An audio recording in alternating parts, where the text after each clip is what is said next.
ወደ እግዚአብሔር የቀረበ ሰው ሁሉ ጨለማው ይበራለታል። ወደ እግዚአብሔር የቀረበ ሰው ሁሉ የራቀው ይቀርብለታል። ወደ እግዚአብሔር የቀረበ ሰው ሁሉ የከበደው ነገር ይቀልለታል። ወደ እግዚአብሔር የቀረበ ሰው ሁሉ የታጣው ነገር ይገኝለታል። ወደ እግዚአብሔር ቀርቦ የለመነ ሰው፣ ወደ እግዚአብሔር የተማጸነ ሰው የሚፈልገውን ነገር የሚሻውን ነገር ሁሉ ያገኛል። እግዚአብሔር የሰዎችን ልመና ይቀበላል። በቅን ልቡና በትሑት ሰብእና ሆነው ወደ እሱ ቀርበው የሚለምኑትን ልመና ሁሉ ይቀበላል። ወደ እግዚአብሔር ቅረቡ ሁሉንም ነው የሚጋብዝ። አሁን ሁላችን ወደ እግዚአብሔር ቀርበናል። ወደ እግዚአብሔር መቅረብ ማለት ወደ ቤተ መቅደሱ መምጣት፣ ስሙ ከሚጠራበት ከሚመሰገንበት፣ አምልኮቱ በሚነገርበት በቤተ እግዚአብሔር መቅረብ፣ ወደ ቤተ እግዚአብሔር ቀርቦ መስዋዕት ማቅረብ፣ ጸሎት ማቅረብ፣ አስተብቆት ማቅረብ፣ ምልጃና ልመና ማቅረብ ነው። እግዚአብሔርን የምንቀርብበት ጊዜና ቦታ አለ። እግዚአብሔርን የምናገኝባት ቅድስት ቤተ ክርስቲያን ናት። ወደ እግዚአብሔር ቅረቡ፣ ወደ ቤተ ክርስቲያን ቅረቡ። እግዚአብሔር በቤተ ክርስቲያን ይገኛል። በቤተ ክርስቲያን ጸልዩ። እግዚአብሔር በቤተ ክርስቲያን የሚጸለዩን ጸሎት ይቀበላል፣ ይሰማል ይላል። አው ጮኸ እግዚአብሔር ሰማው፣ ችግረኛው ጮኸ እግዚአብሔር ሰማው ይላል። እግዚአብሔርን ዝቅ አደረገው። ሰው ሊወድቅ ሊዋረድ ውድቀትን ያስተናግድ ሲል ቀጥታ እግዚአብሔርን ይሳደባል። እግዚአብሔርን የተሳደበ ሰው ደግሞ እድሜ የለውም። እግዚአብሔርን የተሳደበ ሰው ጊዜ የለውም። እግዚአብሔርን የሚንቅ ሰው ሁሉ ይናቃል። እግዚአብሔርን የሚሳደብ ሰው ሁሉ ተሰዳቢ ይሆናል። ገናና ነውና፣ ፈጣሪ ነውና፣ ኃያል ነውና። እግዚአብሔር ኃጢአት ቢሰሩ ሌላም ነገር ቢያደርጉ ይታገሳል፣ ትዕግስት አለው። ሰው ደካማ ስለሆነ በደካማነቱ በሚሰራው ኃጢአት ሁሉ እግዚአብሔር ሰውን ፈጥኖ አይቀስፈውም፣ አይገድለውም። ትዕግስት አለው፣ እድሜ ይሰጣል። አምልኮቱን እሱን ቀጥታ የሚሳደብ ሰው ግን እድሜ የለውም። አይዞ፣ አትፍራ፣ አትደንግጥ፣ አትጨነቅ፣ በመጣበት እግሩ ይመለሳል። ሀገሪቱ ሀገር እግዚአብሔር ስትባል ህዝቦቿ ህዝበ እግዚአብሔር የእግዚአብሔር ህዝቦች ይባላሉ። ስለ እኔ ስሜ ስለሚጠራባት እኔ ስለምመለክባት ይችን ሀገር እጠብቃታለሁ። ህዝቦቿም እኔን ስለሚያመልኩ በእኔ ስላመኑ ወገኖቿን ህዝቦቿን ሁሉ አድናቸዋለሁ። አትፍራ አለው እግዚአብሔር። እግረኛ ጮኸ፣ እግዚአብሔርም ሰማው፣ ወዲያው ሰማው በደቂቃ። ይሄ ነው ጸሎት ማለት። ቶሎ እግዚአብሔር የሚሰማው ጸሎት፣ በቤተ መቅደስ የቀረበ ጸሎት። እነዚያ የያዙት ግዙፍ ነው። የቅዱስ ሚካኤል ሰይፍ ረቂቅ ነው። የመላእክት ሰይፍ ሁለት ስራ ይሰራል። አንዱ እግዚአብሔርን ወገኖች ይጠብቃል። አንዱ ደግሞ ክፉዎችን እግዚአብሔርን የሚሳደቡትን ይቀላል፣ ይሰይፋል። ሰይፈ መላክ የመላእክት ሰይፍ ሁለት ስራ ይሰራል። ባቂ ነው፣ ቆራጭ ነው። የሚያምኑበትን ጠብቀኝ እርዳኝ የሚሉትን መላኩ በሰይፉ ይጠብቃቸዋል። ክፉዎችን አጋንንትን ደግሞ በሰይፉ ያጠፋቸዋል። የእግዚአብሔር ሰራዊት እንዲህ ነው። የእግዚአብሔር ኃይል እንዲህ ነው። እግዚአብሔር ጋር መዋጋት ማንም አይችልም። እኛ አምላካችን የእኛ ፈጣሪያችን ኃይላችን ነው፣ አምባ መጠጊያችን ነው፣ ራችን ጊዜ ረዳታችን ነው። በሚያገኘን ችግር ሁሉ እግዚአብሔር ረዳታችን ነው። ምንም አንፈራም። ሰራዊቱ ቢያከበኩብ፣ ሰራዊቱ ተሰልፎ ቢመጣ ምንም አንፈራም። እግዚአብሔርን የሚጠላ ሰው ሁሉ ቤተሰቡ ይጠላዋል። እግዚአብሔርን የሚጠላ ሰው ሁሉ ሰራዊቱ፣ ልጁ፣ ቤተሰቡ ሁሉ ይጠላዋል። እግዚአብሔር የወደደውን ደግሞ ሁሉ ይወደዋልና ወደ እግዚአብሔር ቅረቡ፣ እሱ ጨለማውን ያበራላቸዋል። ታችሁ አያፍርም። ችግረኛው ጮኸ፣ እግዚአብሔር ልመናውን ሰማው። ወልድ ወመንፈስ ቅዱስ አሃዱ አምላክ በስመ አብ ወወልድ ወመንፈስ ቅዱስ አሃዱ አምላክ በስመ አብ ወወልድ ወመንፈስ ቅዱስ አሃዱ አምላክ አሜን። በቸርነቱ ጠብቆ መከራውን አርቆ ከዚህ ሰዓት ከዚህ ዕለት አድርሶ ከሩቅም ከቅርብም ሰብስቦ ከተቀደሰችው ቤቱ ከቅድስት ቤተ ክርስቲያን ተገኝተን የአንድነቱን የሶስትነቱን ምስጢር የስጋዌውን ምስጢር እንድንማር ተምረንም እንድናገለግል በአገልግሎታችን ዋጋ እንዲሰጠን ወዶና ፈቅዶ የሰበሰበንና የጠራን ከፊቱ ለመቆም እንደ ኃጢአታችን ብዛት እንደ ሰውነታችን ክፋት ሳይሆን እንደሱ ቸርነት ከፊቱ ቁመን ለመታየትና ለመገኘት ያበቃን የአባቶቻችን የቅዱሳን አምላክ ልዑል እግዚአብሔር ስሙ ለዘላለም የተመሰገነ ይሁን። የተከበራችሁ ሊቃውንተ ቤተ ክርስቲያን ምእመናንና ምእመናት፣ ቅዳሴውን ያስቀደሳችሁ፣ ጸሎተ ወንጌሉን የተማራችሁ፣ ታምረ ማርያምን የሰማችሁ፣ አሁንም የቀረውን የጸሎት ክፍለ ጊዜ ለማስጨረስ በያላችሁበት ናችሁ በመጠባበቅና ደጅ በመጥናት ላይ ያላችሁ ክርስቲያኖች ለእናንተም እንደሚገባችሁ አንድ አምላክ በሚሆን በአብ በወልድ በመንፈስ ቅዱስ ስም እንደምን አደራችሁ? እንደምን ሰነበታችሁ? እንኳን ደህና መጣችሁ።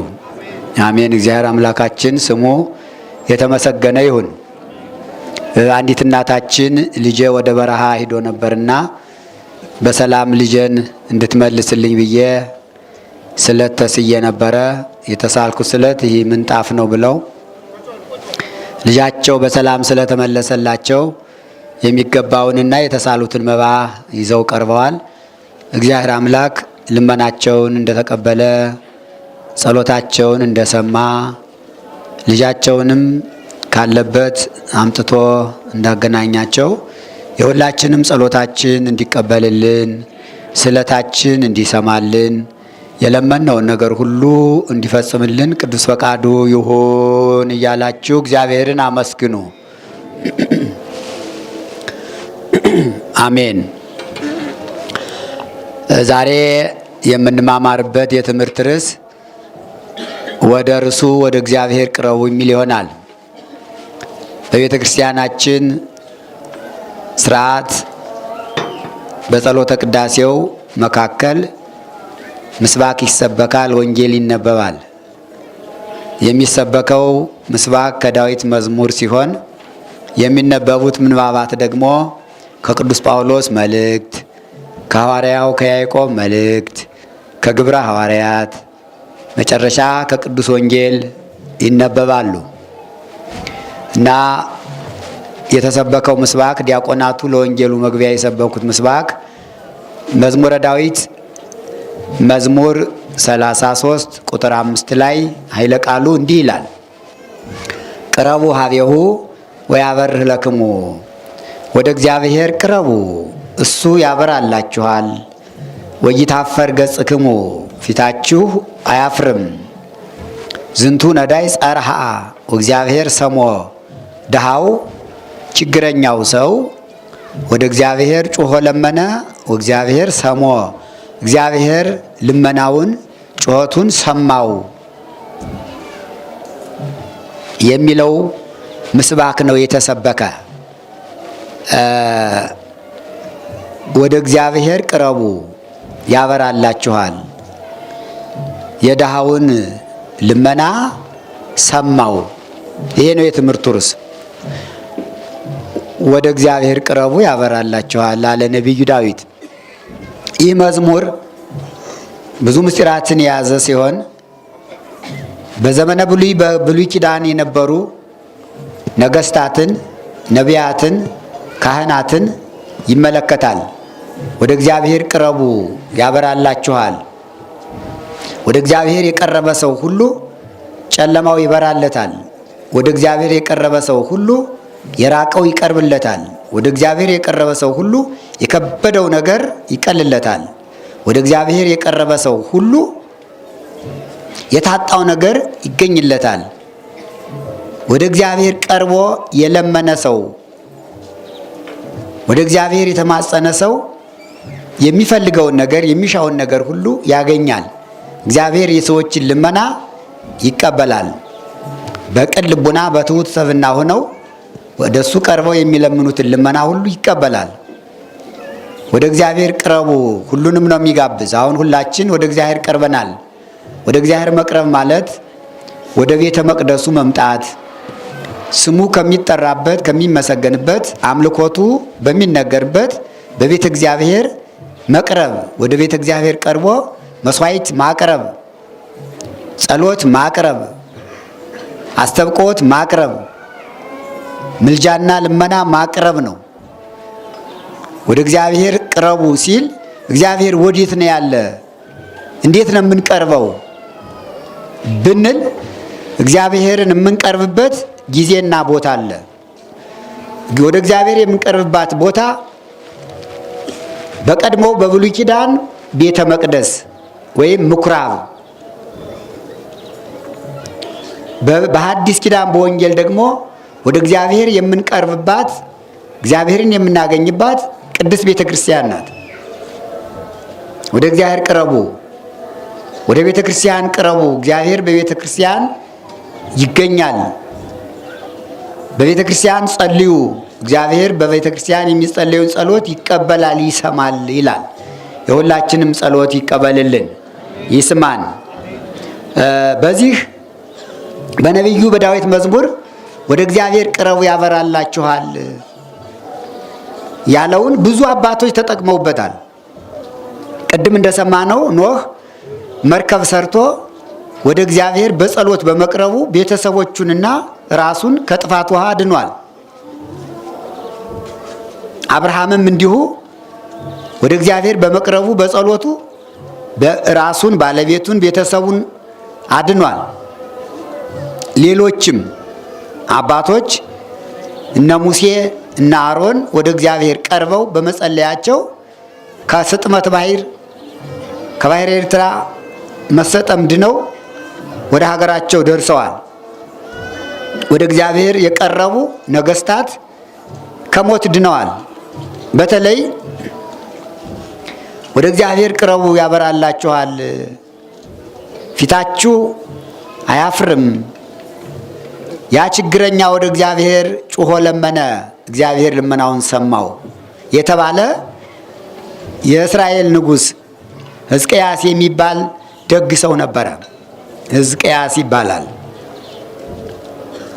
ደግነቱ እንደ አባቶቹ እንደነ ዳዊት እንደነ ሰሎሞን አምልኮት እግዚአብሔርን የያዘ እግዚአብሔርን በፍጹም ልቡናው የሚያመልከው እግዚአብሔርን በፍጹም ልቡናው የሚያገለግል ሕጉንና ትእዛዙን የሚጠብቅ በእስራኤል ላይ የነገሰ ሕዝቅያስ ይባላል።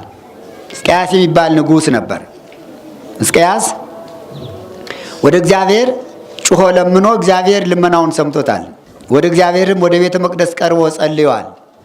የሕዝቅያስን ልመናና እግዚአብሔር ልመናውን ሰምቶ ምን እንደፈጸመለት መጽሐፍ ቅዱስ ይነግረናል። መጽሐፈ ነገሥት ካልዕ ምዕራፍ 19 እና ምዕራፍ 20፣ መጽሐፈ ኢሳይያስ ምዕራፍ 36 እና ምዕራፍ 37 ስለ ሕዝቅያስ ታሪክ ይነግረናል። ወደ እግዚአብሔር ቤት ቀርቦ ወደ እግዚአብሔር ቤተ መቅደስ ገብቶ እንባውን አፍሶ እጁን ዘርግቶ እግዚአብሔርን ስማኝ ባለው ጊዜ እግዚአብሔር ወዲያውኑ ልመናውን ሰምቶ የለመነውን ነገር ሁሉ አድርጎለታል። እግዚአብሔርን ስለ 3 ነገር ስለ 4 ነገር ጠይቆት እግዚአብሔር ደግሞ ሁሉንም ፈጽሞለታል። ድሃው ጮኸ፣ እግዚአብሔር ሰማው ይላል። ችግረኛው ጮኸ፣ እግዚአብሔር ሰማው ይላል። የጮኸ ወደ እግዚአብሔር በመቅረብ ነው ይላል። ንጉሡ ሕዝቅያስ በነገሰበት ዘመን እሱ በኢየሩሳሌም ነው የነገሰ። አሶር በሚባል ወይም በባቢሎን ሀገር ደግሞ ሰናክሬም የሚባል የአሕዛብ ንጉሥ ነበረ እና ዘመተ ወደ ኢየሩሳሌም ወደ ሕዝቅያስ ዘመተ። ያስከተላቸው የሰራዊቶቹ ብዛት 185,000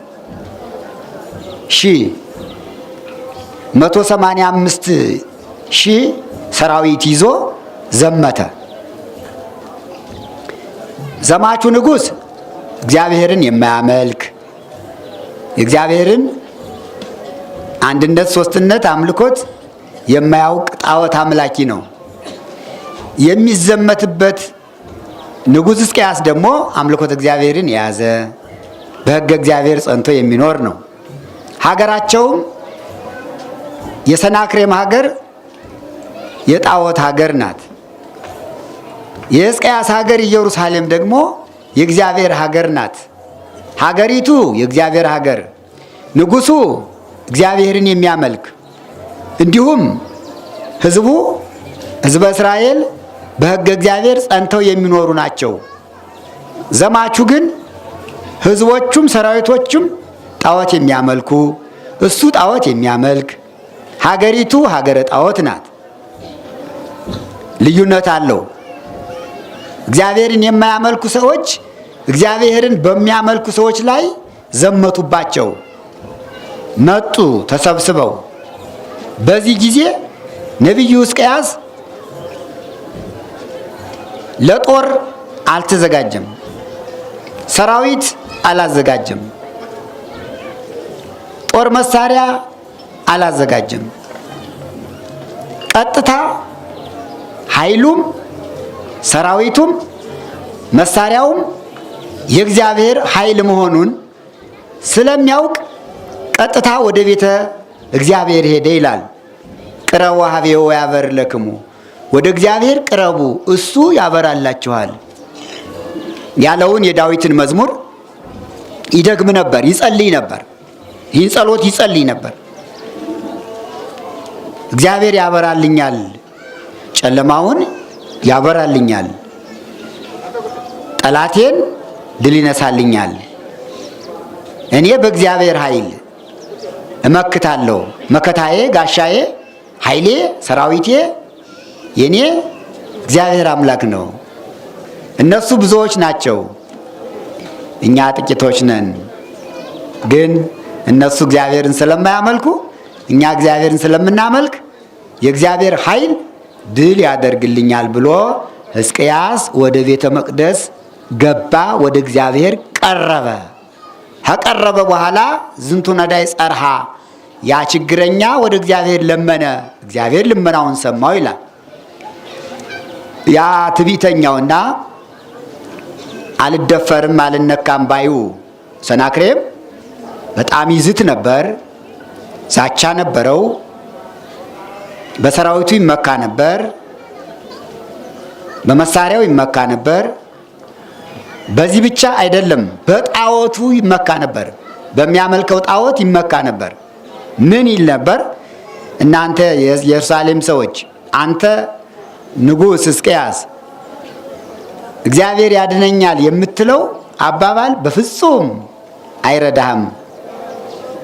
እኔ ወደዚች ሀገር ወደ ኢየሩሳሌም ስመጣ ብዙ ሀገሮችን እየወጋው እያቃጠልኩ እየዘረፍኩ መጥቻለሁ። እነዚያ ሀገሮች መምለኪያነ ጣዖት የሚመለክባቸው ናቸው። ሰዎቹ ጣዖት ያመልካሉ፣ ሀገሮቻቸውም የጣዖት ሀገሮች ናቸው። ስለዚህ በዚያች ሀገር ያሉ ጣዖታት ሁሉ አገራቸውን ማዳን አልተቻላቸውም። አንተ የምታመልከው እግዚአብሔር ከነዚያ ልዩ ነው፣ አንተን ሊያድን ይችላል እያለ እየዛተ መጣና ደብዳቤ ጽፎ ወደ ሕዝቅያስ ላከበት። ምን ይላል ደብዳቤው? በሆኑ ግልፎ ዘያድህን በኢየሩሳሌም፣ በኢየሩሳሌም የሚያድን ጣዖት አለ ብሎ ነው። እግዚአብሔርን ዝቅ አደረገው። ሎቱ ስብሐት። እግዚአብሔርን ዝቅ አደረገው። ሰው ሊወድቅ ሊዋረድ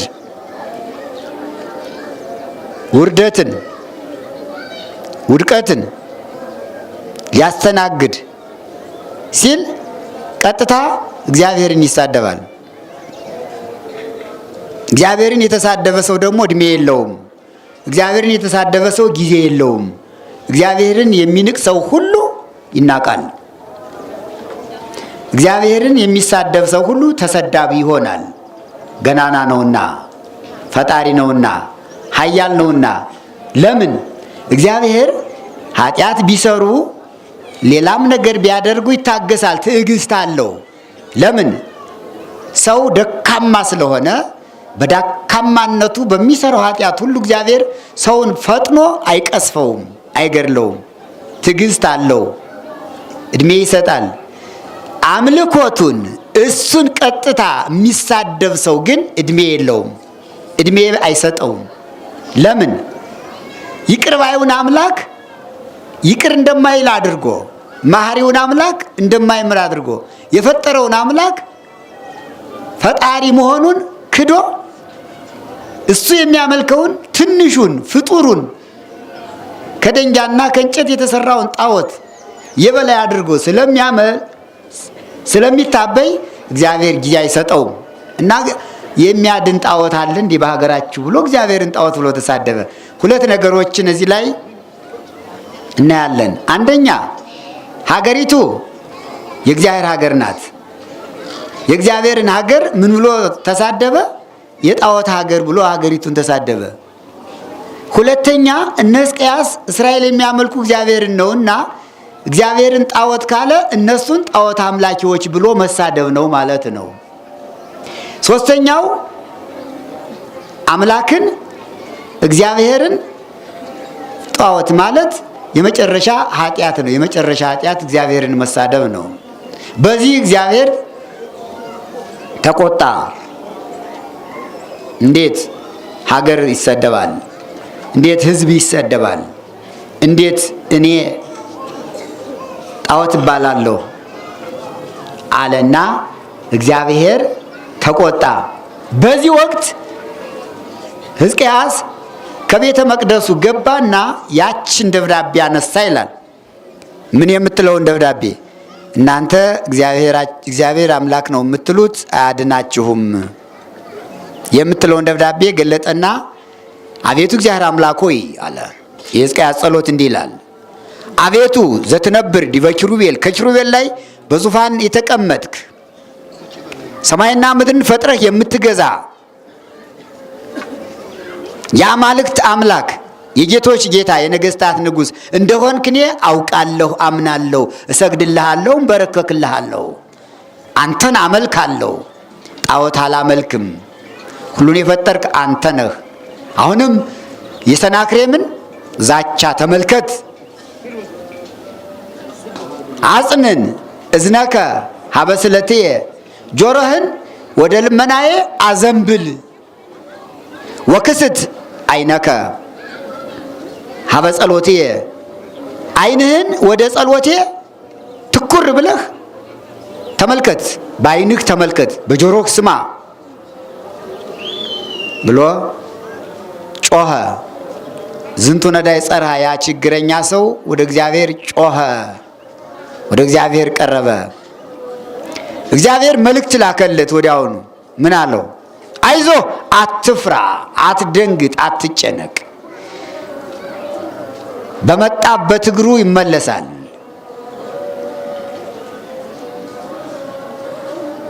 እትቤቀል ላቲ ለዛቲ ሀገር በእንቲአየ ወበእንተ ዳዊት ገብርኤ። ስለዚህች ሀገር ለኢየሩሳሌም እኔ ጠበቃ ሆናታለሁ አለ። ጠላቶቿን እኔ አጠፋላታለሁ። ስለ አባትህ ስለ ዳዊት። ዳዊት የቃል ኪዳን አባት ነው። ዳዊት ከእግዚአብሔር ቃል ኪዳን ተቀብሏል፣ ኢየሩሳሌምን አላጠፋብህም የሚል። ስለዚህ ስለ ዳዊት እና ስለ እኔ ይቺ ሀገር የኔ ሀገር እግዚአብሔር ስለምትባል ስሙ ማለት ነው። ኢየሩሳሌም ማን ነው ስሟ? ሀገረ እግዚአብሔር በሉ እስቲ። ሀገረ እግዚአብሔር የእግዚአብሔር ሀገር ማለት ነው። ሀገራችን ኢትዮጵያም ስሟ ማን ነው? ሀገረ እግዚአብሔር የእግዚአብሔር ሀገር ትባላለች። የእግዚአብሔር ሀገር የምትባልበት ምክንያት እግዚአብሔርን ስለምታመልክ ማለት ነው። በኢየሩሳሌም የሚመለክ እግዚአብሔር ስለሆነ ሀገሪቱ ማን ትባላለች? ሀገረ እግዚአብሔር ትባላለች። ህዝቦቿ ደግሞ ህዝበ እግዚአብሔር ይባላሉ። ህዝበ እግዚአብሔር በሉ እስቲ። የእግዚአብሔር ህዝቦች የእግዚአብሔር ወገኖች ማለት ነው። ምን ማለት ነው? እግዚአብሔርን የሚያመልኩ ማለት ነው። ሀገራችን ኢትዮጵያም እንዲሁ ሀገሪቱ ሀገረ እግዚአብሔር ስትባል ህዝቦቿ ህዝበ እግዚአብሔር የእግዚአብሔር ህዝቦች ይባላሉ። ይህን ምክንያት በማድረግ እግዚአብሔር ስለ እኔ ስሜ ስለሚጠራባት እኔ ስለምመለክባት ይችን ሀገር እጠብቃታለሁ። ህዝቦቿም እኔን ስለሚያመልኩ በእኔ ስላመኑ ወገኖቿን ህዝቦቿን ሁሉ አድናቸዋለሁ፣ አትፍራለሁ። እግዚአብሔር ሰማው። ይህን ነው ዝንቱ ነዳይ ጸርሃው እግዚአብሔር ሰሞ። ያ ችግረኛ ጮኸ፣ እግዚአብሔርም ሰማው። ወዲያው ሰማው በደቂቃ። ይሄ ነው ጸሎት ማለት። ቶሎ እግዚአብሔር የሚሰማው ጸሎት፣ በቤተ መቅደስ የቀረበ ጸሎት፣ ሕዝቅያስ በችግሩ ጊዜ ያቀረበው ጸሎት፣ ሕዝቅያስ ጠላት በተነሳበት ጊዜ ያቀረበው ጸሎት ወዲያው ወደ እግዚአብሔር ቀረበ፣ እግዚአብሔር ሰማው። ነቢዩ ኢሳይያስ ተላከለት። ምን አለ? ነገ ይህ ሰው ከዚህ አያድርም አይውልም፣ ይችን ሀገር ጅራፍ አያጮህባትም፣ ጦር አይሰብቅባትም። 185,000 ሰራዊት በደቂቃ ያልቃል፣ ይሞታል። ሰልፉ ያንተ አይደለም። እኔን ጣዖት ብሎ ስለተሳደበ እኔ እገጥመዋለሁ። አሁን ያንተ አይደለም የኔ ነው። እኔ ሰራዊት ልካለሁ።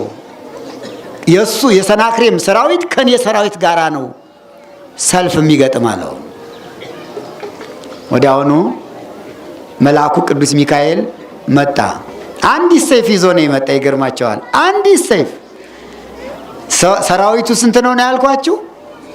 የተከታተላችሁ ነው? ስንት ነው? 185,000 185,000 ያ ሁሉ ጦር ይዟል። የእግዚአብሔር መልአክ ቅዱስ ሚካኤል አንድ ነው።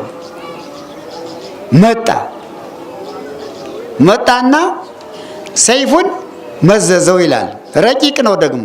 እነዚያ የያዙት ግዙፍ ነው። የቅዱስ ሚካኤል ሰይፍ ረቂቅ ነው። የመላእክት ሰይፍ ሁለት ስራ ይሰራል። አንዱ ስራ የእግዚአብሔርን ወገኖች ይጠብቃል። አንዱ ደግሞ ክፉዎችን እግዚአብሔርን የሚሳደቡትን ይቀላል፣ ይሰይፋል። ሰይፈ መልአክ የመላእክት ሰይፍ ሁለት ስራ ይሰራል። ጠባቂ ነው፣ ቆራጭ ነው። የሚያምኑበትን ጠብቀኝ፣ እርዳኝ የሚሉትን መልአኩ በሰይፉ ይጠብቃቸዋል። ክፉዎችን አጋንንትን ደግሞ በሰይፉ ያጠፋቸዋል። ቅዱስ ሚካኤል መጣና ሰይፉን መዘዘ ይላል። ትንቢተ ኢሳይያስ ምዕራፍ 36 ቁጥር 36 ላይ ተመልከቱ። ሰይፉ በመመዘዙ ብቻ ሰይፉ በመታየቱ ብቻ 185 ሰራዊት ሰይፉን ብልጭ አድርጎ ሲያሳያቸው ሁሉም በአንድ ጊዜ ባፍንጫቸው ደም ጎርሰው ተጎንጭተው ተገኙ።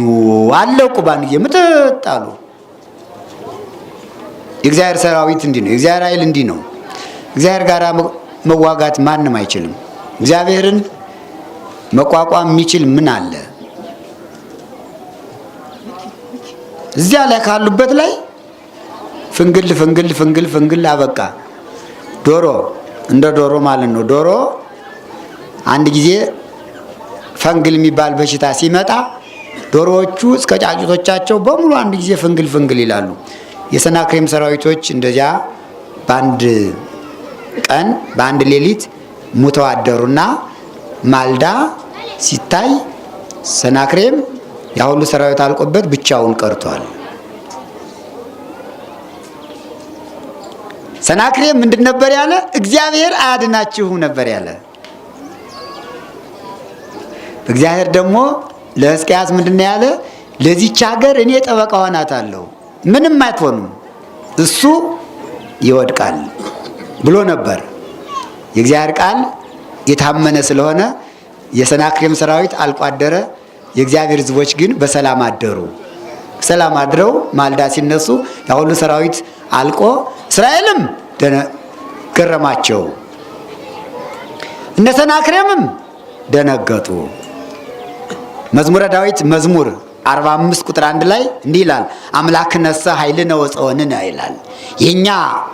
የእናንተ ጣዖት አያድንም እንጂ የኛ አምላካችን የኛ ፈጣሪያችን ኃይላችን ነው። ፀወንነ አምባ መጠጊያችን ነው።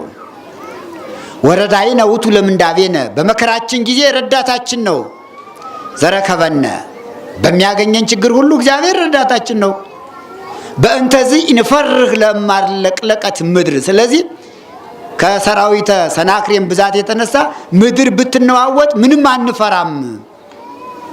ወለመኒ ፈለሱ አድባር ውስተ ልበ ባሕር ሰራዊቱ ቢያከበክብ ሰራዊቱ ተሰልፎ ቢመጣ ምንም አንፈራም። ደምፁ ወተሃምጉ መጡ ተባሉ፣ ተራወጡ። ወደምፀ መያት ይሆሙ ድምፃቸው ተሰማ፣ ተጫጫሁ። አርለቅለቁ አድባር ማይሉ ኋላ ግን ይላል ደምፁ ወተሃምጉ እንደገና እንደ ክረምት ውሃ ወደ ጉድጓድ ሲገባ ከላይ ሲመጣ ማዕበሉ ይጮሃል፣ ወደ ጉድጓድ ሲገባ ግን ድምፅ የለውም። እናንተም እስከ ሰራዊቶቻችሁ ድረስ ነገስታቱ ሁሉ ስትመጡ እንደ ማዕበል እንደ ጎርፍ ጮኻችሁ መጣችሁ፣ አሁንስ ጉድጓድ ገባችሁ ብሎ ነቢዩ ዳዊት አስቀድሞ ስለ ሕዝቅያስ ተናግሮ ነበረና የዚያ ሁሉ ሰራዊት ዕቃ ጦር ተሰብስቦ እንጨቱ ተማግዶ መንፈቅ ሞቁት ይላል። እንጨቱ ብረቱን ደግሞ ሰበሰቡት ይላል። የሰራዊቱ ብዛት ከዚያ በኋላ ደረቅ አደረገው። ያንን ደግሞ የሚገርመው ነገር ቅድስት ሀገር ኢየሩሳሌም እንዳይሸት አደረገው። ቅዱስ ሚካኤል ካጠፋቸው በኋላ ድርቅ አደረጋቸው፣ ሰውነታቸውን እንዳይሸት አደረገው። የሚገርም እኮ ነው። የእግዚአብሔር ስራ እኮ በጣም ግሩም እኮ ነው። እዚያ በኋላ ሰናክሬም 15 ፈረሰኛ 7 እግረኛ ቀርተውለት እነዚያን አስከትሎ ወደ ሀገሩ ገባ፣ እየወደቀ እየተነሳ።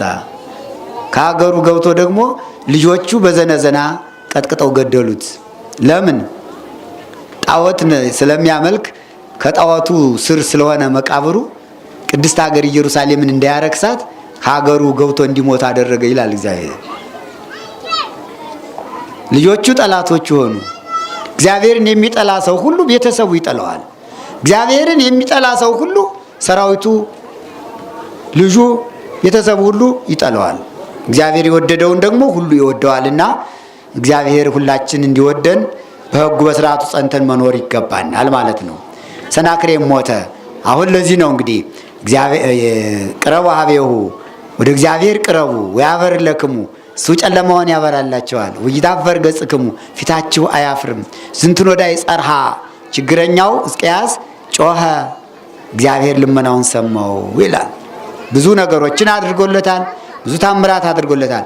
አንደኛው ይህ ነው የጸሎት ጥቅሙ፣ ወደ እግዚአብሔር የመጮህ ጥቅሙ፣ ወደ ቤተ እግዚአብሔር መጥቶ እግዚአብሔርን የመለመን ጥቅሙ አንደኛው ይህ ነው።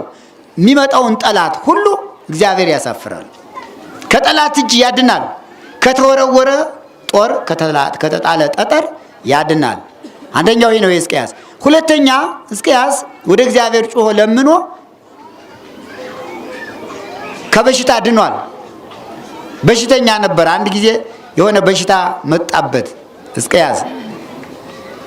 አሁን ከቤቱ ሆኖ ባልጋ ላይ ተኝቶ መዞር የማይችልበት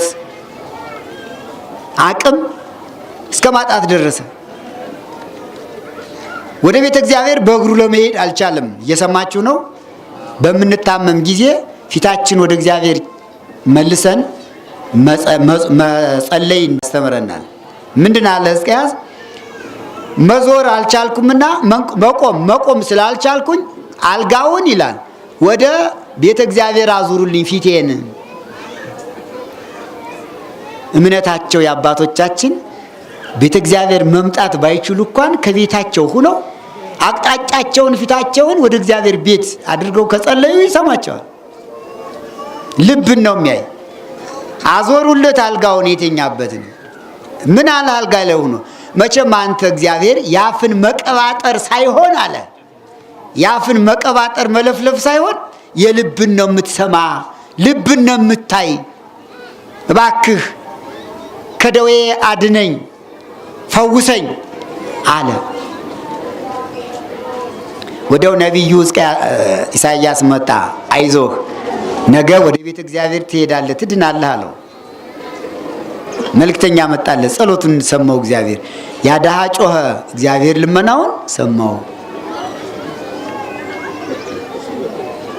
በምን አውቀዋለሁ አለው። ምልክት ስላንተ ጥላ ይወርድልሃል አለው። የሚገርም ነው በጣም። ሕዝቅያስ ከእግዚአብሔር ጋር መነጋገሩ መቅረቡ እንደሌላው ሰው አይደለም። ምልክት ምን አለኝ ሲለው ፀሐይቱ እቺ ፀሐይ ጠዋት ላይ የወጣችው ተመልሳ ለመግባት 11 ሰዓት ሰርክ ሆኖ ነበርና ያቺ ፀሐይ ትመለስልሃለች አለው። እናሳ እንዴት ይሁን? እግዚአብሔር እኔን እስከዚህ ይወደኛል አለው። አዎ እንግዲያማ ዓለሙ ሁሉ ሰው ሁሉ የኔንና የእግዚአብሔርን ፍቅር እንዲያደንቅ ፀሐይ ተመልሳ 3 ሰዓት ትሆንልኝ አለ። አያችሁ እንግዲህ ለመግባት እዚያ መስኮቷ እኮ ደርሳለች። ትመለስና የት ላይ ትሁን አለ? 3 ሰዓት ላይ አሁን ባለችበት ሰዓት ይሁንልህ አለው። ጸሎቱ ከልቡ ስለሆነ እንግዲህ አባቶቻችን እዩ ምእመናን፣ እኛ አንድ ነገር መመለስ ይከብድብናል። አባቶቻችን ግን ፀሐይን የሚመልስ ጸሎት ነው የሚጸልዩ። የሚገርም ነው። እዩ ምዕራብ ምስራቅ ምን ያህል ርቀት እንዳለ እንዴት ይለወጣል ሲስቡት። የፀሐይ ሰዓት አላት። ማልዳ 12 ሰዓት ትወጣለች፣ 12 ሰዓት ትገባለች። ይህ እግዚአብሔር አንድ ጊዜ ያቀደው ነው ለዚህ ዓለም ለሁላችንም። ፀሐይ 12 ሰዓት ትውጣ፣ 12 ሰዓት ትግባ። መውጫዋ ምስራቅ ነው፣ መግቢያዋ ደግሞ ምዕራብ ነው ብሎ ወስኗል። ይህን ውሳኔ ማን ነው የሚያሻሽለው? ይህን ሰዓት ማን ነው የሚያስተካክለው? ራሱ እግዚአብሔር ያስተካክለዋል። ፍጡር የፈጣሪን ስራ ለመስራት አቅሙ አይፈቅድም። ግን እግዚአብሔር ሲፈቅድለትና ከልቡ ሲጸልይ የለመነው ሁሉ ይደረግለታልና ይሁንልህ ሲለው ነቢዩ ኢሳይያስ ፀሐይ ይገርማቸዋል እዚያ የነበረችው መጥታ እዚህ ላይ ቆመች። እስቲ እዩት፣ ርቀቱን እዩት። የማን ጸሎት ነው የመለሳት? የማን ነው? የሕዝቅያስ ጸሎት እኮ ነው። ቅረቡ ሀቤሁ ያበር ለክሙ፣ ወደሱ ቅረቡ ያበራላቸዋል። አያችሁ፣ ፀሐይን ልትገባ የነበረችውን ወደዚህ መልሶ ስላበራት ነው ነቢዩ ዳዊት ወያበር ለክሙ፣ ወደሱ ቅረቡ ያበራላችኋል የጨለመውን። ወይታፈር ገጽክሙ፣ ፊታችሁ አያፍርም። ከምስራቅ ወደ ምዕራብ፣ ከምዕራብ ወደ ምስራቅ ይመለሳል፣ የፀሐዩ ብርሃን ይመለሳል አለ ነቢዩ። ተመለሰች፣ እዚያ ሆነች። እስኪ ያስገርመው እንዲህ ትወደኛለህ እንዴ ፈጣሪ? ይህን ያህል ትወደኛለህ እንዴ? ይችን ፀሐይ የመለስክልኝ አለው። ለሁላችንም የጠመመውን ያቅናልን፣ የጎደለውን ይምላልን። ጸሎት እንዲህ ስራ እንደሚሰራ ምእመናን ከልባችን ልንረዳ ይገባል። አያችሁ ጸሎት፣ አያችሁ ልመና፣ ፀሐይን የሚመልስ ልመና፣ ፀሐይን የሚያወጣ ልመና፣ ፀሐይን የሚያገባ ልመና ከልብ ነው። የልብ ጸሎት ነው። ሁላችን ልባችን ከጸለይን ቀን ይወጣል። ፀሐይ ማለት ብርሃን ማለት ነው አይደል? ዓለም ዛሬ በጨለማ ነው ያለ፣ በብዙ ችግር ነው ያለና ፀሐይ እንዲወጣ እንደ ሕዝቅያስ ከልብ መጸለይ ያስፈልጋል። የሕዝቅያስ ጸሎት ጨለማውን ብርሃን አደረገው፣ መለሰው፣ ለወጠው። ማታ የነበረውን ምን አደረገው? ማልዳ። ጨለማውን ምን አደረገው? ጧት። ይህ እኮ ነው። የሚጸልይ ሰው ጠፋ እንዴ ታዲያ? አሁን የጨለመውን የሚያበራ ጠፋ እንዴ? እስከ ጊዜው ድረስ ይላል። ጊዜው ሲደርስ ድረስ ነው እንጂ ሁሉም በእግዚአብሔር ቸርነት በቅዱሳን ጸሎት ይሆናል። በዚህ ጊዜ ዓለም ተደነቀ ይላል። ተደነቀ። በተለይ አንድ የባቢሎን ንጉሥ መሮዳህ የሚባል ነበር እና ፀሐይን በምዕራብ መስኮቶቿ ለመግባት እንደቀረበች አይቷት ነበረና ኋላ ሳትገባ ወደ መስኮቷ ሳትገባ ቀጥታ ተመልሳ በምስራቅ ስትቆም አየና እንዴ ዛሬ ቀኑ ምንድን ነው? አይተነው የማናውቀው ነገር የታየበት ምክንያት ምንድን ነው? እቺ ፀሐይ ዛሬ ወደ መስኮቷ ሳትገባ ሰዓቷን ሳታከብር ወደ መውጫዋ የተመለሰች ምንድን ነው ብሎ አጠያየቀ። አሁን ዓለሙ ቀና ብሎ እኮ አያይም። ዛሬ ሁሉም አንገቱን ደፍቶ ነው የሚሄድ እንጂ አሁን እኛ እዚያ ደርሳ ወደዚህ ብትመለስ የነጋ ነው የሚመስለን አይደል? ለምን? ልባችን እኛ ጋር ስለሌለ ማለት ነው።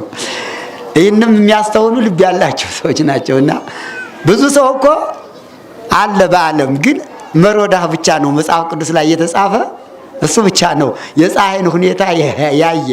ለሁላችንም ልብ ይስጠን። እግዚአብሔር የሚያደርገውን ነገር ሁሉ እንድናስተውለው ልብ ይስጠን። እና ምንድነው ብሎ ሲጠይቅ እንዴ ዛሬ እኮ ታላቁ ሃይማኖተኛው አምልኮት እግዚአብሔርን የያዘ እግዚአብሔርን የሚያመልክ እግዚአብሔርን የሚወድ እግዚአብሔር የሚወደው ንጉሥ ሕዝቅያስ ከበሽታው የተፈወሰበት ቀን ነው አሉት። አያችሁ አሁን ሕዝቅያስ ስንት ጥቅም እያገኘ ነው? አንደኛ ጠላቱን ድል አድርጎለታል። ሁለተኛ ከበሽታው አድኖታል። ሶስተኛ ከበሽታው ለመዳኑ ምልክት ፀሐይን ከምዕራብ ወደ ምስራቅ መልሶለታል። አይ መታደል! ይህን ሀብት ለሁላችንም ያድለን። አቀረብነው እንዲህ ያቀርበናል። በሽታ አሁን ለበሽታው እኮ ነው ምልክቱ። ለምን መስሏቸዋል? ተረድታቸዋል? አሁን ፀሐይ ከምዕራብ ወደ ምስራቅ የተመለሰችበት ምክንያት ለምንድን ነው? ሕዝቅያስ ከበሽታው ለመዳኑ ምልክት እኮ ነው። እንግዲህ ሐኪሞቹ አንድ ሰው ከዳነ በኋላ ማረጋገጫ የሚሰጡት ምንድን ነው የሚባለው? ምንድን ነው የሚባል? ቼክ አድርገና ይባላል። ይሄዳል። በሽታው ሙሉ በሙሉ ለቆታል፣ ነፃ ነው ብለው ሐኪሞች እንደሚሰጡት እግዚአብሔር ደግሞ ሕዝቅያስ ከበሽታው ሙሉ በሙሉ ድኗል ሲል ፀሐይ እንደዚያ ላይ ያቆመለት። ይህ ሕዝቅያስ የመዳኑ ምልክት ማለት ነው። እንዲህ ያደርግላቸዋል አባቶቻችን። ንጉሥ እኮ ነው። ነገስታት በእግዚአብሔር ሲያምኑ፣ ነገስታት እግዚአብሔርን ሲያመልኩት እንዲህ ያደርጋል። ካህናት እግዚአብሔርን፣ ነቢያት እግዚአብሔርን ሲያመልኩት፣ ሲያገለግሉት፣ መስዋዕታቸው ሲቀርብ ወደ እግዚአብሔር እንዲህ ምልክት ያደርጋል። አትርሱ፣ አስታውሱ። ሁላችሁ ለእኛም ያደርግልናል። እንደ ሕዝቅያስ ያለ ልብ ያለው ሰው ይደረግለታል። ስለዚህ ለእኔም ያደርግልኛል ብለን በተስፋ መጠበቅ ነው። ያመሮዳህ ጠየቀና ንጉሱ የዳነበት ቀን ነው ሲሉት፣ እንዲህ ይሄ ንጉስ በጣም ታላቅ ንጉስ ነው፣ ሃይማኖተኛ ነው ማለት ነው። እግዚአብሔር አምላኩን ያመልካልና ለዚህ ንጉስ ግብር መገበር አለብኝ አለና ወርቁን ብሩን አስጭኖ ፈኖ በልዳን ሀወልደ በልዳዳን ዘብስ ለምዙ አምሃ ተናብልተ ይላል። በልዳን የበልዳን በልዳዳን ይባላል። የበልዳዳን ልጅ ወርቁን ብሩን ጭኖ አስጭኖ እንደገና ደብዳቤ አንተ የእግዚአብሔር ሰው ሆይ አንተ የእግዚአብሔር ተገዥ ነህ፣ ደስ ብሎኛል፣ ደስ ይበል የሚል ደብዳቤ ጽፎ እጅ መንሻ ላከለት። በዓለም ታወቀ። መጽሐፍ ቅዱስ መጽሐፈ ትንቢተ ኢሳይያስ ምዕራፍ 28ን እዩ። መጽሐፈ ነገሥት ካልዕ ምዕራፍ 20ን እዩ። ይህን ታሪክ ሙሉውን ታገኙታላችሁ። ሁለተኛው ይህ ነው። ሕዝቅያስ በጸሎቱ ያገኘው በረከት። ጮኸ፣ ወደ እግዚአብሔር ለመነ፣ ልመናውን ሰማው። ሶስተኛው ረሃብ ነበርና ረሃብ መጣ። ሕዝቅያስ ሰናክሬም በሄደ ጊዜ ተመልሶ በሄደ ጊዜ እሱ ቢሄድስ ዘንድሮ ረሃብ እህል አልዘራነ እሞታለሁ ብሎ ሲያለቅስ ወደ እግዚአብሔር ሲያመለክት አይዞህ አይዞህ አበረክትልሃለሁ እህሉን አለና አበረከተለት።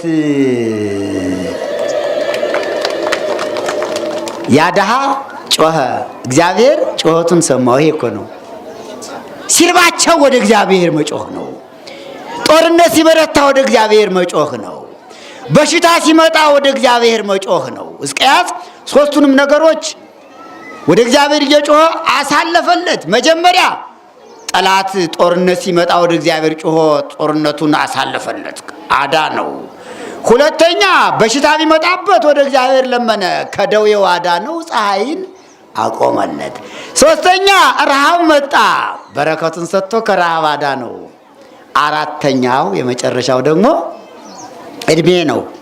እድሜ የሚገርም ነገር ነው። የመጨረሻው ተከታተሉ። መቼም እድሜ ሁሉም ስለሚፈልግ ያዙ እንዳትረሱ። እንግዲህ ረሃቡም በእኔ ላይ ከመጣ ረሃቡን አያርቅልኛል፣ በሽታው ከመጣ እሞታለሁ ብሎ እንዲሁም ጸሎተ ሕዝቅያስ የሚባል ጸሎት አለ። ከ15ቱ ነቢያት አንዱ እሑድ እሑድ ይጸለያል እና ምን ብሎ ነበረ? አንሰቤ በኖዋ መዋይሌ ሀደጉ ዘተርፈ ዓመቴ፣ እኔ የቀረኝን ዘመን አጣሁት ብዬ ነበረ፣ ወደ መቃብር ወረድኩ ብዬ ነበር ብሎ ጸልዮ ነበር። እግዚአብሔር ምን አለው? እድሜ ስጠኝ ሲለው ወሰኩከ 15 ክራማተ በዲበ ክራማቲከ፣ አይዞ ሕዝቅያስ በእድሜ ላይ 15 ዓመት ጨምሬልሃለሁ አለው እግዚአብሔር። እግዚአብሔር እኮ ነው እናንተ። ይህ እግዚአብሔር እኮ ለወዳጆቹ የማይጨምረው ነገር የለም። አያችሁ፣ የማይሰጠው ስጦታ የለም። ስንቱን ሰጠው። አራተኛው ነው ይሄ። ስንት ሰጠው? ሰላምን ሰጠው ጦርነቱን መልሶ በሽታውን አርቆ ጤና ሰጠው። ችግሩን ረሃቡን በረከት ሰጥቶ አሳልፈለት። አሁን ደግሞ ምን ሰጠው? እድሜ። ይሄ እግዚአብሔር እኮ በየጊዜው ስጦታ ሲሰጥ ነው የሚኖር።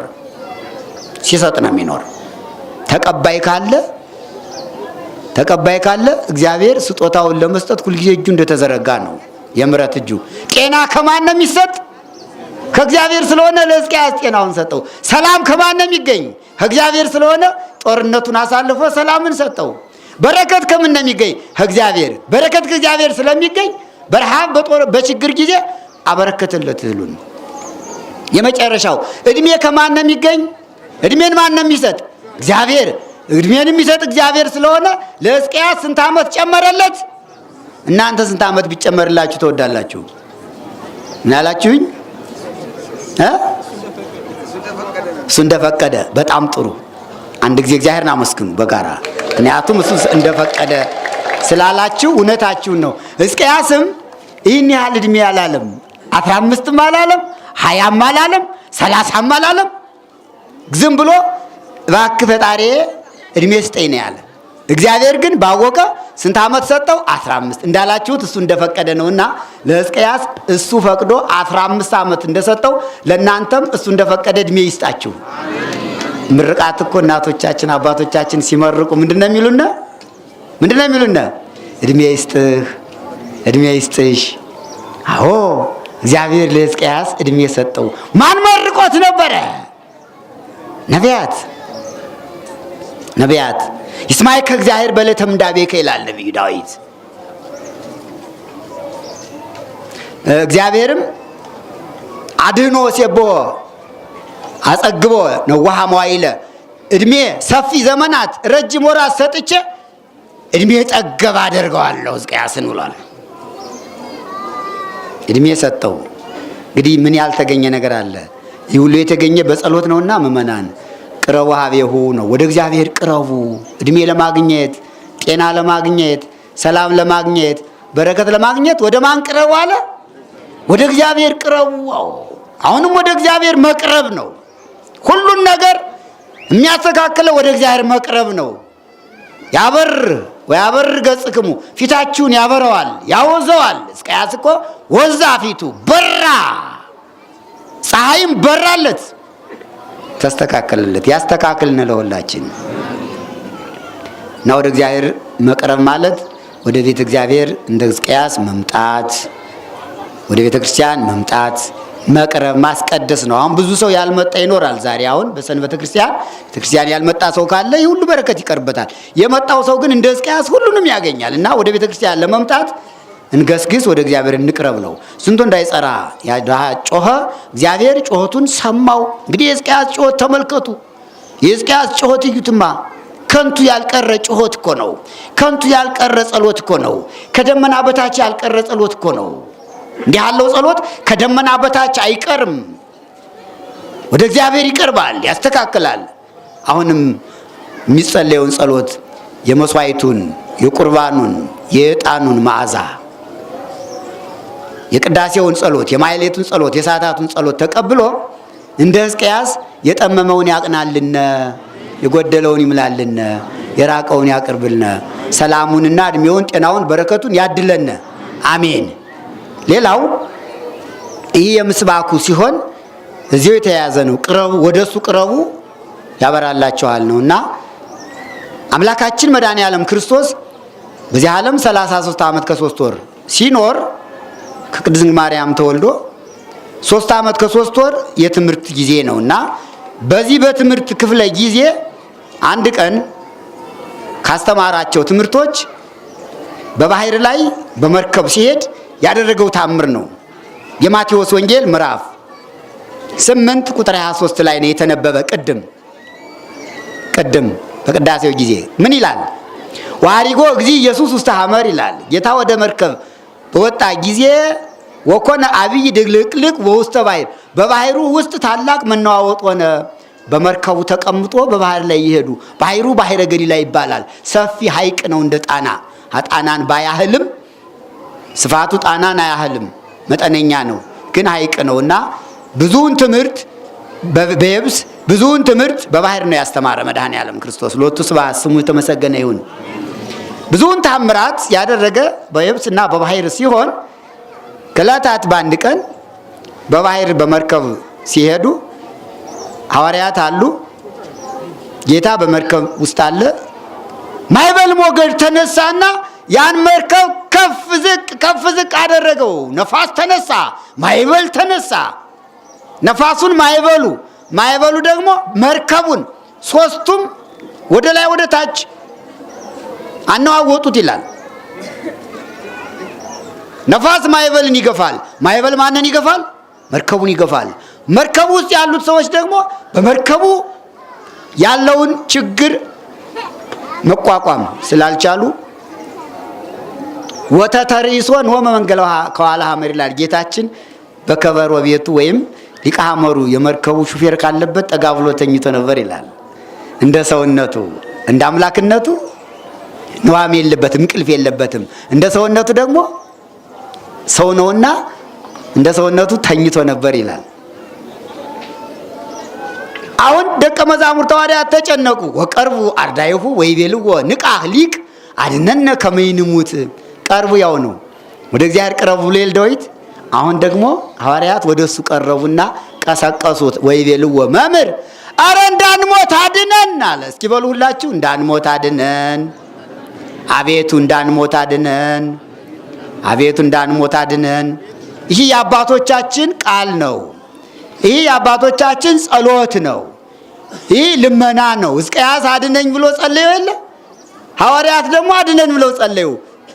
ጸሎቱ የሕዝቅያስም ጸሎት ወደ እግዚአብሔር ነው፣ የሐዋርያትም ጸሎት ወደ እግዚአብሔር ነው። ለዚህ ነው ቤተ ክርስቲያናችን አንድ አድርጋ ምስባኩንና ወንጌሉን ቅረቡ ያለች፣ ወደ እግዚአብሔር ቅረቡ ያበራላቸዋል ያለች። ጠየቁት፣ ተነሳ። ጌታ ገሰጻቸው። እንዴት ነው እናንተ ከኔ ጋር ያላችሁ ለምን ነው የምትፈሩ አላቸው። ምን ያደነግጠክሙ፣ ለምን ልባችሁ ይደነግጣል? እኔ እናንተ ጋር እያለሁ እንዴት ትፈራላችሁ? ያድነናል አትሉም? ለምን ትጠራጠራላችሁ? አለና ወተንሲኦ ገሰጾሙ ለነፋሳትኒ ወለማዕበለ ባሕርኒ፣ ማዕበሉንም ነፋሱንም ገሰጸው፣ ተቆጣው፣ ጸጥ በል አለው። ወኮነ አብይ ዛይን፣ ጸጥ አለ። ማዕበል ሞገዱ ጸጥ አለ፣ ነፋሱም ጸጥ አለ፣ ሰላም ሆነ። ወኮነ አብይ ዛይን፣ ታላቅ ጸጥታ ሆነ ይላል። ጸጥታ ያስፈልጋል አይደል? በባህርም ጸጥታ ያስፈልጋል አይደል? በየብስም ጸጥታ ያስፈልጋል አይደል? ሐዋርያት በምን ተጨነቁ? በባህር። ያንን ተነስቶ ጸጥ አደረገላቸው፣ ገሰጸላቸው። ዋንከሩ፣ እዚያ የነበሩ ሰዎች አደነቁ። መኑ ዝንቱ ዘይትየዘዙ ሎቱ ነፋሳትኒ ማዕበለ ባሕርኒ፣ ማዕበል ነፋስ የሚታዘዝለት ይህ ማን ነው ብሎ ዓለም አደነቀ።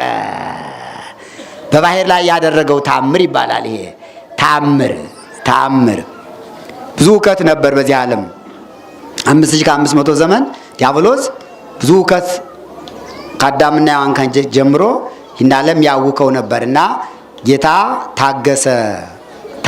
መታገሱን መናገር ነው። ሰማዕታት እሳቱ ነፋሱ ማዕበሉ ሞገዱ ተነሳባቸው፣ ጸጥ አደረጋላቸው።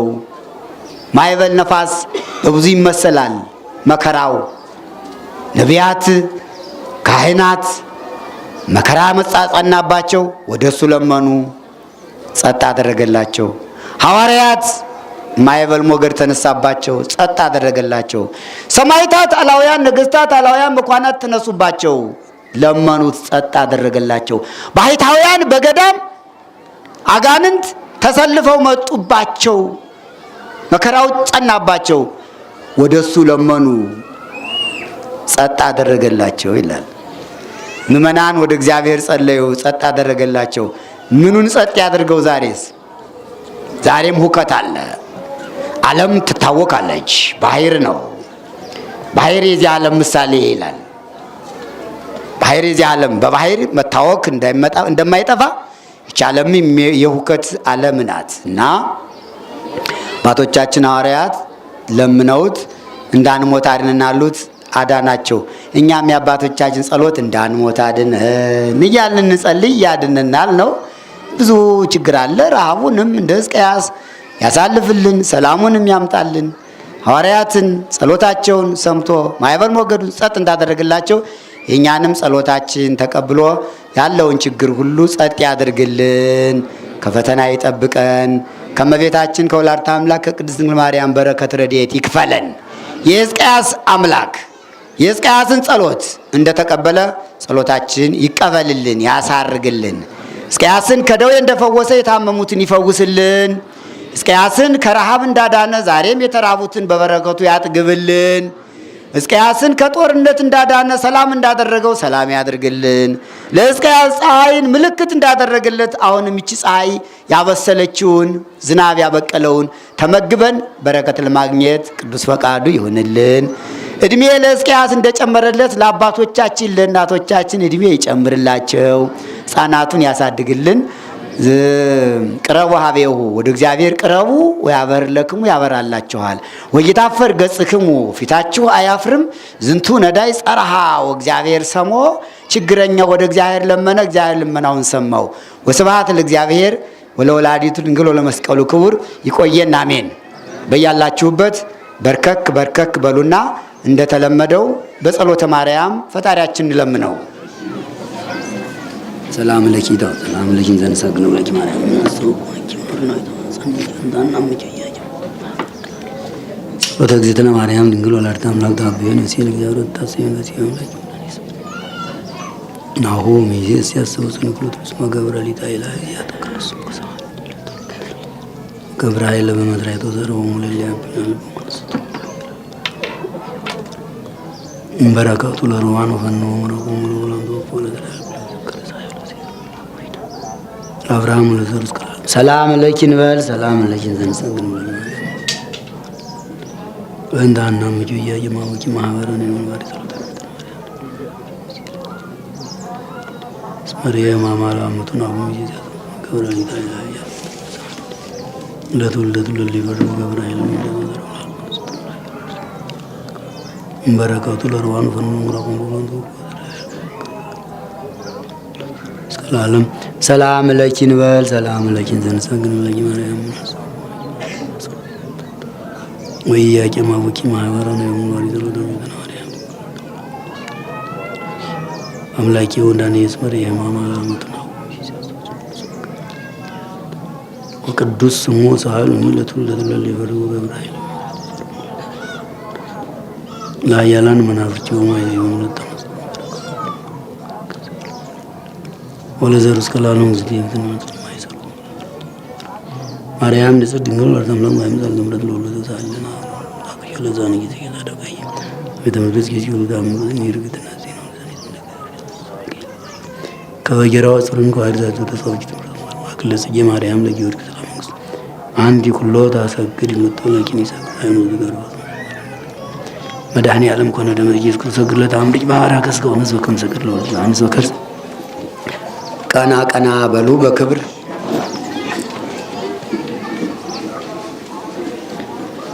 ለአባቶቻችን ለቅዱሳን አበው ለአብርሃም ለይስሐቅ ለያዕቆብ የተለመነ አምላካችን እግዚአብሔር ለሁላችንም ይለመነን። ለቅዱስ ኤፍሬም ለአባ ሕርያቆስ ለቅዱስ ያሬድ ለተሳቱ ቅዱሳን ለነቢያት ለሐዋርያት ለጻድቃን ለሰማዕታት ለደናግል ለመነኮሳት የተለመነች እማምላክ ወላዲተ አምላክ ቅድስት ድንግል ማርያም ለሁላችን ትለመነን።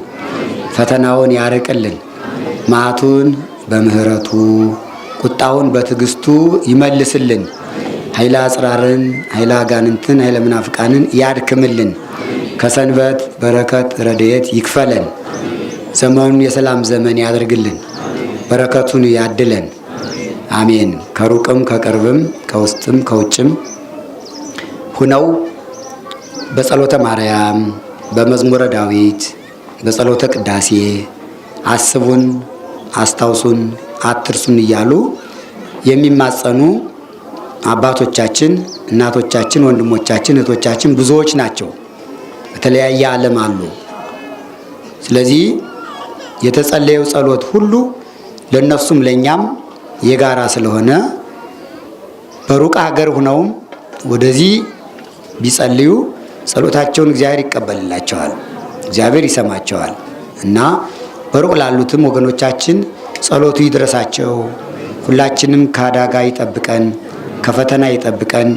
አባታችን ሆይ በሰማያት የምትኖር ስምህ ይቀደስ፣ መንግሥትህ ትምጣ፣ ፈቃድህ በሰማይ እንደሆነች እንዲሁ በምድር ትሁን። የዕለት ምግባችን ስጠን ዛሬ፣ በደላችን ይቅር በለን እኛ የበደሉንን ይቅር እንድንል፣ አቤቱ ወደ ፈተና አታግባን ከክፉ ሁሉ አድነን እንጂ መንግሥት ያንተ ናትና ኃይል፣ ክብር፣ ምስጋና ለዘላለሙ አሜን። እመቤታችን ቅድስት ድንግል ማርያም ሆይ በመልአኩ በቅዱስ ገብርኤል ሰላምታ ሰላም እንልሻለን። በሐሳብሽ ድንግል ነሽ፣ በሥጋሽም ድንግል ነሽ። አሸናፊ እግዚአብሔር እናት ሆይ ሰላምታ ለአንቺ ይገባሻል። ከሴቶች ሁሉ ተለይተሽ አንቺ የተባረክሽ ነሽ፣ የማኅፀንሽ ፍሬ የተባረከ ነው። ጸጋን የተመላሽ ቅድስት ሆይ ደስ ይበልሽ፣ ሁሉ እግዚአብሔር ከአንቺ ጋር ነውና ከተወደደው ልጅሽ ከጌታችን ከመድኃኒታችን ከኢየሱስ ክርስቶስ ዘንድ ይቅርታንና ምሕረትን ለምኝልን ኃጢአታችን ያስተሰርይልን ዘንድ ለዘላለሙ አሜን። ኩኑ ፍቱሐነ ወንጹሐነ ይሬስየኒ ይሬስይክሙ ድሉዋነ ለመንግሥተ ሰማያት ወንጹሐነ እምኃጢአት እግዚኦ መሐረነ ክርስቶስ እንበል 12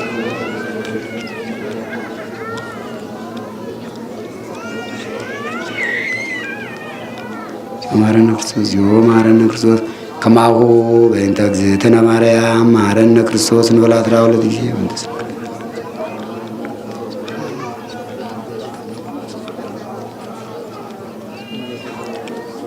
ነው። መሐረነ በእንተ እግዝእትነ ማርያም መሐረነ ክርስቶስ ኦ እግዚእ ኢየሱስ ክርስቶስ ስርየ ኃጢአቴ ወኃጢአተ ኩሉ ሕዝብከ በሐልዮ በነቢብ በገቢር በማሰብ በመናገር በመስራት የተሰራውን ኃጢአት ማይሰራ ኃጢአት እግዚአብሔር ይፍታ። ማይሰራ ኃጢአት እግዚአብሔር ይፍታ። ማይሰራ ኃጢአት እግዚአብሔር ይፍታ። በሰላም ያውላችሁ፣ እሾህ ሳይወጋችሁ እንቅፋት ሳይመታችሁ በሰላም ያድርሳችሁ።